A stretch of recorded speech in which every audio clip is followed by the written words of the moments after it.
Good evening, folks. Welcome back to Kudlow. I'm Larry Kudlow. All right, a couple of very important stories this evening. First up, what is going on with the chip war with China, our main adversary? And second, listen to this. China, Russia, North Korea, and Iran all investing heavily in ways to nuke the U.S. So why aren't we investing more in our own missile defense system as per Ronald Reagan? And finally, isn't the evidence mounting regarding allegations that Joe Biden was involved in money laundering and influence peddling and bribery? Anyway, think of this as our own version of the news of the day in review, and no one better to review this review than the distinguished chair of the House Intelligence Committee, Congressman Mike Turner from the great state of Ohio. He is also a member of the Oversight Committee. Chairman Turner, welcome to Kudlow. We appreciate it. Larry, thank you for having me. Appreciate it. Thanks for having me this afternoon. Yes, sir. So we got a bunch of things to cover, which is right up your alley, I think. The first one, can I just, this chip wars with China. Front page of the Wall Street Journal today. All right. Joe Biden says he's going to restrict, if I get this right, he's going to restrict Chinese access to U.S. cloud computing services, companies like Amazon, especially Microsoft and Google.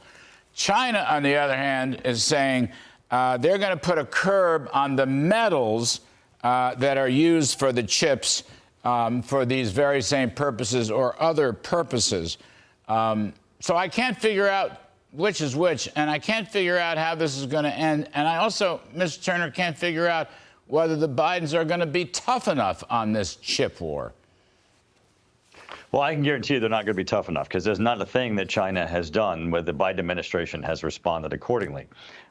But, however, this is very, very serious, and this is where the rare earth materials that there's fights going on with China trying to corner the market, and that could exclude the United States from having access. At the same time that we're ramping up our own domestic production, where we're looking to onshore to bring back to the United States critical capabilities, high-end manufacturing. What we need to do is make certain that we're playing in the game. One, that we're holding China accountable, and two, that we're ensuring that we have access to these materials around the globe and certainly in the United States. And of course, the Biden administration has been very slow to allow us to even pursue those rare earth materials that we have right here. But, you know, Mr. Chairman, let me raise this point. I mean, the Bidens can say whatever they want to say, but the reality is their Interior Department, their Energy Department, their EPA, we just had a decision by the Bureau of Landmines, okay, to restrict land eligible for mineral resource excavations. They don't want us to do it. Whether it's, you know, replacing batteries for electric vehicles, nickel and copper and things of that sort. So why would the Chinese believe us when our own agencies are preventing it? You probably know, I mean, up in Minnesota, in the Iron Range, for example, we are mineral rich. All the stuff needed for batteries, probably stuff needed for chips, probably stuff needed for strategic, technologically, you know, advanced chips. But we don't do it. So why should the Chinese believe us? Well, and as you know, Larry, when you start restricting our access to it, you also restrict future exploration. So there's not even a great accounting, a great understanding of what resources that we have here. And it certainly gives China the upper hand. And certainly it makes us dependent, which is unfortunately the end result of the Biden administration's policies. These need to be reversed, and we certainly need to both stand up to China and make certain that we're pursuing our own natural resources. I mean, they're sending Treasury Secretary Janet Yellen over there. What is she going to do? What is she going to say? You know, she's one who always talks about climate as an existential risk. I don't know where you come out on that. I don't happen to believe that. But the point I'm making is, what is she going to do?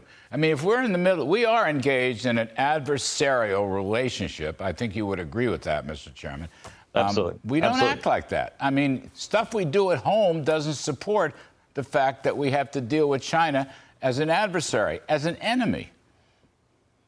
Well, President Xi stood next to President Putin and said, we're bringing about change that has not happened for 100 years. Well, we all know that's World War I and World War II, and that was the fight against authoritarianism and democracies. This administration does not view the express words that came out of President Xi's mouth, that he believes that he's in a battle between authoritarianism and democracy, and that they believe this time they win. All right. Let me move on to another one. Now, you have written a terrific piece. I read it. Or at least I read the synopsis of it. for the Ronald Reagan Institute regarding strategic defense initiatives, what was at the time called Star Wars. I was actually there as a young man, deputy in OMB, when he launched that back in 1983. So, China, Russia, North Korea, and Iran. All right, boy, that's a witch's brew right there, all of them. Terrible, authoritarian, dictatorial, enemies of the United States. You're writing that they're trying to figure out ways to nuke us, the United States. What are we doing about it? And I want to add as a subheading here, you know, Democrats have opposed this every step of the way. Even 40 years ago, when Reagan first came up with it, people ridiculed. I think they still are. You know more about this than I do. But where's, you know, Mr. Sam Nunn, former Senator Sam Nunn is still around. We need a lot more Sam Nunns from the Democratic Party. There should be a bipartisan effort to protect the United States from these rogue, dictatorial, communist countries that want to kill us, destroy us. Absolutely. You know, on the left, their philosophy has been, we don't want missile defense because if we do, it'll make others want to build more nuclear weapons. Unfortunately, we've not done missile defense, and that's exactly what others did anyway. They built more nuclear weapons. Not only was North Korea not nuclear at the time that Reagan called us to this challenge, and Iran certainly didn't have a nuclear weapons program, but China is tripling its nuclear weapons pointed at the United States, and we're not even raising the bar as to what our missile defense capabilities are. Now, we have the technology. We worked with Israel to deploy it. Israel has proven that it's cost effective, it works, it's de-escalatory. We need to pursue this. Well, it's just, talk to me about the debate, the discussion. All right, you're in the Intel Committee, I don't know. Are you on appropriations or defense appropriations? I'm on armed services. All right, so there you have it. What does the other side say, other side of the aisle? Don't they get the point? The other side? You've got, let me just repeat this. Your headline here, this is Homeboy. China, Russia, North Korea, and Iran. All right, now that's a great cocktail party. Can you imagine having a beer with that group? Now, why can't people figure out that we have to do something to stop them from destroying us? Right. Well, on the left, they really believe that nuclear weapons in themselves are deterrents. That the country seeks more nuclear weapons, and they really have no intention to use them. And they believe missile defense itself is provocative. That's the provocative step. I think it's provocative when someone makes another nuclear weapon and puts it in a silo port at the United States. They think it's provocative when we build a missile defense missile and put it in the ground.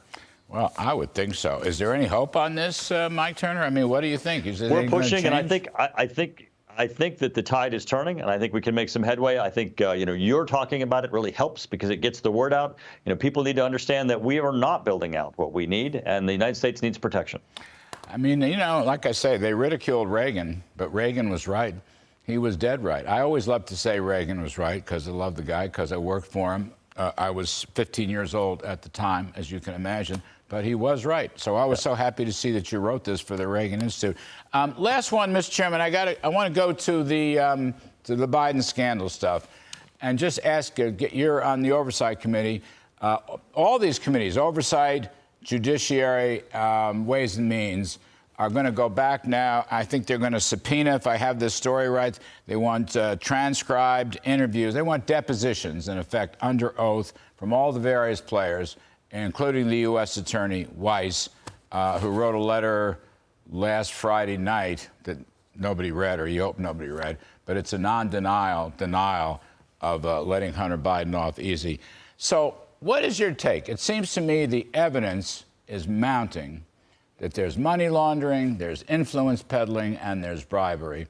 And I want to add, Mr. Chairman, Hunter Biden's the fall guy, but Joe Biden's the guy in charge. Claudia Tenney mentioned that to me on the radio this weekend, and I think it's quite a good insight. And I just wondered what your take is on this. Sure. Well, I think Chairman Comer's doing a great job, as is the other committees, in putting together the case. We don't have all the pieces yet, but what the pieces that are there show is activity that clearly looks as if it's the type of activity you'd see in a criminal enterprise. And this, you know, Speaker McCarthy makes this point frequently. Imagine a family business that makes millions of dollars, that sells no product, and that conducts itself in a manner that looks a lot like money laundering. Certainly sounds like there's more to investigate here, and it certainly shows, I think, that there's real trouble in the Biden finances. Jamie Comer was here with me on set, I don't know, last Wednesday night or Thursday night. He's doing a great job, as you say. He said he's going to go back now to more of these Treasury suspicion activity reports with respect to Burisma. That could be the straw that breaks the camel's back. What you think? Yes, I'm on the committee, and I think he's doing a great job in following the money flow. And as that leads to the Bidens, that leads to more questions. All right, Mr. Chairman Mike Turner, we appreciate you coming on the show. Thank you.